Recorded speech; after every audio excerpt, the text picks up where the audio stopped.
Welcome to another bumpy edition, it seems this time, of Uplifting Interviews with Total Strangers. We've got Clark this morning. How we doing?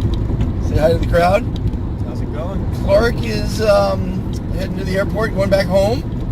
Did you have some fun here? Yeah, I did. What'd you do?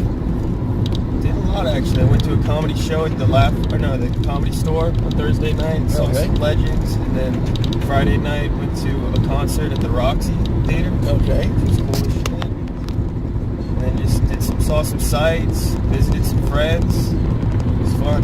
Been out here a few times. Yeah, it's I a like fun, it. great place to visit. Definitely. Wouldn't want to live here. I would. I could see myself living here, just towards the beach. Definitely. You got the beach, you got the lakes, you got the mountains, you got entertainment, you get the comedy stores. But it's a pretty crowded place. Yeah, it is. You know, very rarely do we have a freeway like this. Yeah.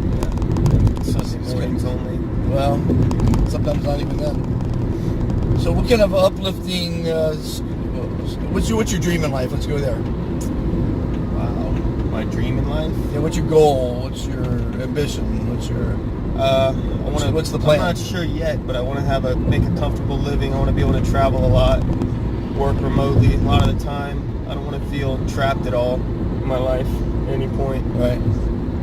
Definitely want to have that freedom somehow, but I'm still trying to figure out how to do that. Well, you have to take a risk to do that. Yeah. A lot of people don't want to give up a comfortable job. They're making some good money, and they don't want to take a risk, and that they might not have it again. Yeah. But without risk, you're not going to live life, you know. I've had over 79 different careers, traveled around the world, and saw it as, and people, when they're young, they have to get out there and do it. Because before you know it, you're going to fall in love, and you get married, you have kids, and then you saw Florida and LA, you know. Yeah. You know, how old are you? 24. 24, 2 dozen. Man, you should be, the next couple of years, hitchhike around, see the world. I know, I need to. You got to make it happen, though. No one's going to make it happen for you. No. I mean, the only way it's going to happen with people that want to make decisions is they get fired, you know, or the company goes out of business, and then you're forced to make a change. But I've been interviewing people the last couple of weeks, and this one young man was in production making great money, but saw that he was just working the weekends, and said, I got to do something. He was 23, and he quit his job, and he went out, he's traveling. That's the way to do it. And you're going to meet so many great people. But my advice is never travel with someone else. Travel alone. Because then you're going to reach out and meet more people. If you're with someone else, you're just going to be together, and you're not going to be as open. And then you have to make decisions. Where do we go left? Do we go right? You know, I mean, It's true. Yeah. And I have a lot of sayings that if you watch my shows, you'll see a lot of advice and a lot of things, the way I see life. And I see life as a series of left and right turns. And left turn might be staying at your job, right turn, quit, and start traveling. And you have to look at every left and right turn that you make as the right turn. You can't look back and say, I did the wrong thing. You have to say, I did the right thing, this worked out great. Look at always at the bright side. And even if it's a little bit of a stumble, that's how you grow. You know, you got to take some risk. You got to go out there and live life. 24 years old. Before you know it, you're going to be a 63-year-old man. You don't want to do that. No, but I mean, at 63, I feel like I'm 24. Which drives my wife crazy. Because I just love life. I love meeting new people. I love doing new things. That's why I've worked in over 79 different fields, you know. So, where did you start your career? Well, So you had multiple careers? 79. I mean, but I don't say I've worked in 79 different fields. I haven't had 79 different careers. The fields are other people's careers. In other words, at 9 I picked grapes. That's someone's career. Okay. I built a silo in Iowa. That's someone's career. I was a waiter in Florida. I ran a snow machine in Switzerland. Those are people's careers. Yeah. I produced concerts. I was 20th Century Fox's largest Portuguese dubber. You know, I was a Portuguese dubber. That's somebody's career, you know what I'm saying? So I've got a lot of experience. So we're coming to the part of the show, of the interview, where you could ask advice. And typically, I'm going to give you some really good, sound advice. It could be on meeting girls, relationships. It could be on business, travel, anything comes to mind that you might like some advice from a modern-day philosopher. Okay. What do you got for me?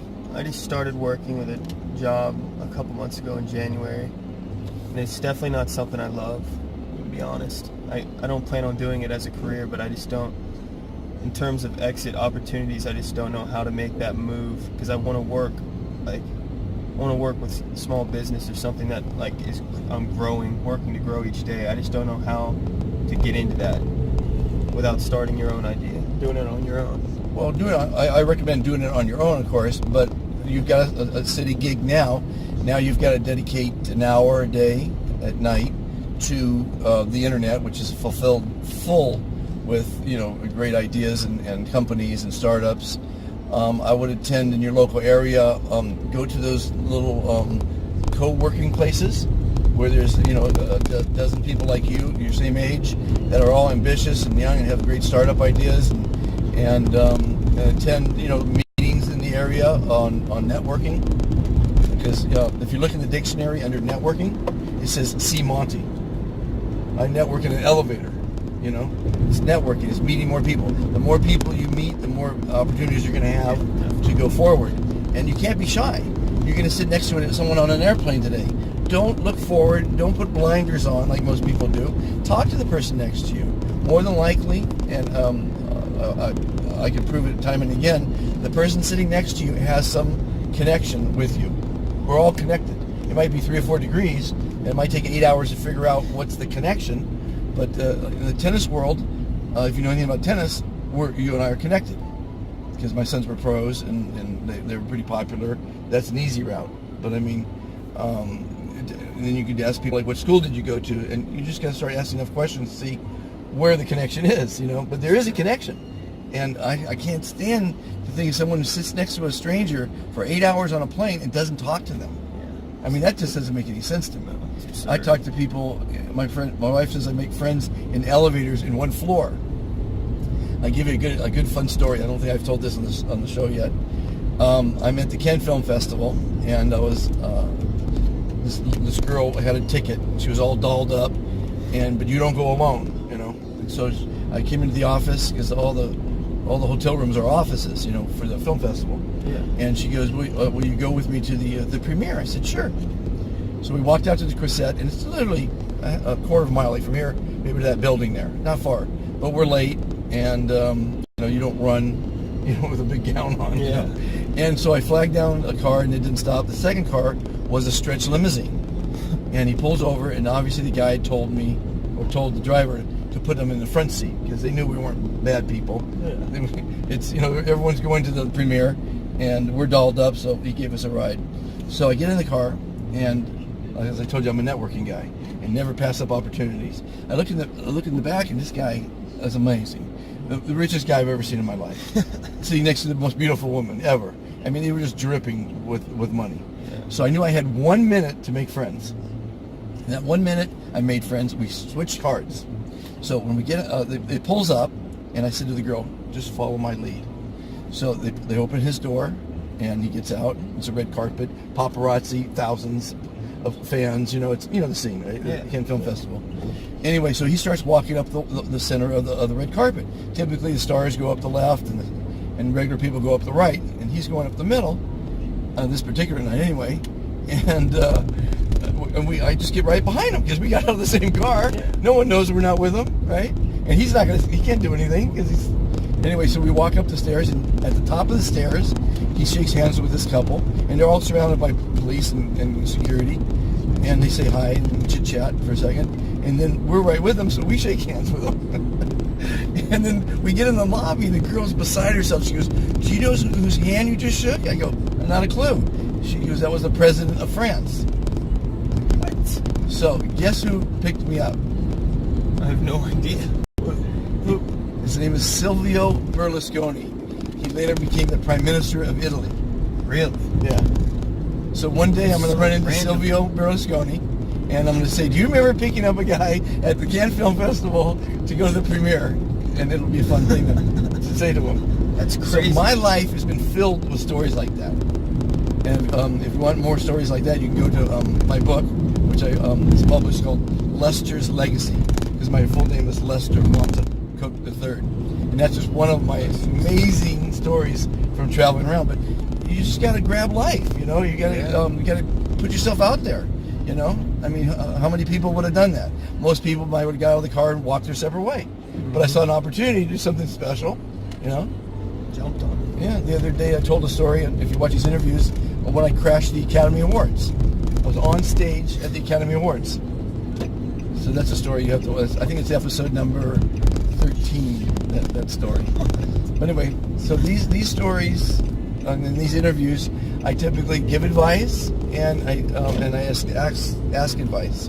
But in your case, you need more advice than you're going to give because you're starting out. Yeah. And so it's like life is so short. You can almost remember when you're in high school.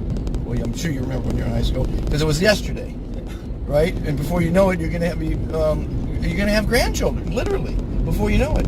So I would suggest having your goal now is putting 10 minutes aside or an hour every night and do some research on who in your area has the co-work spaces, networking groups, young ambitious entrepreneurial groups.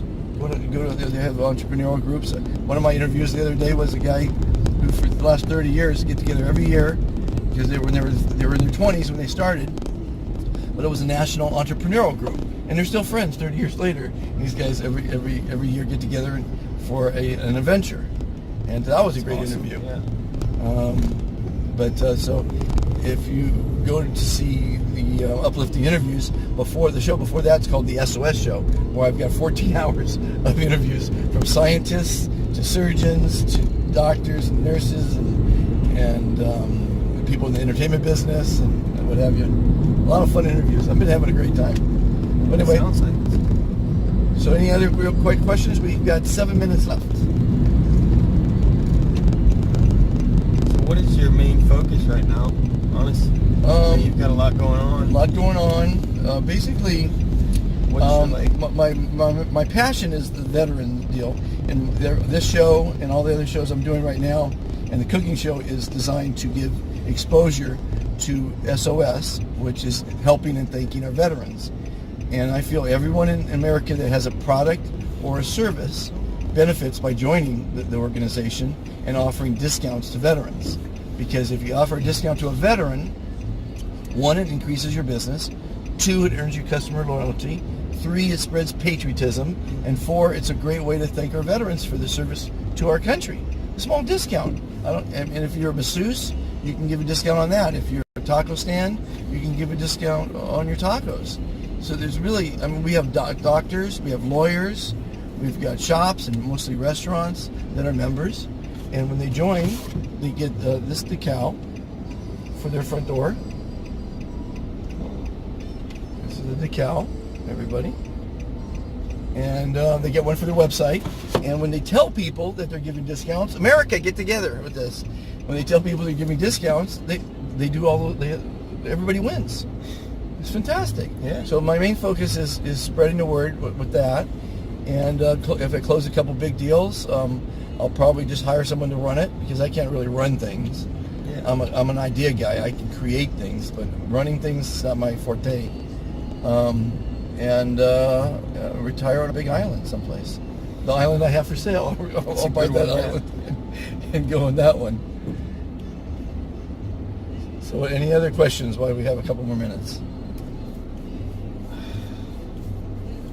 Not that are coming to mind right now. You got a girlfriend? I do. How'd you meet her? Through mutual friends. Introduction? Cool. Yeah. Cool. What does she do? She works in medical sales. Medical sales. Sales is the best. Yeah. Definitely a lot of money in sales.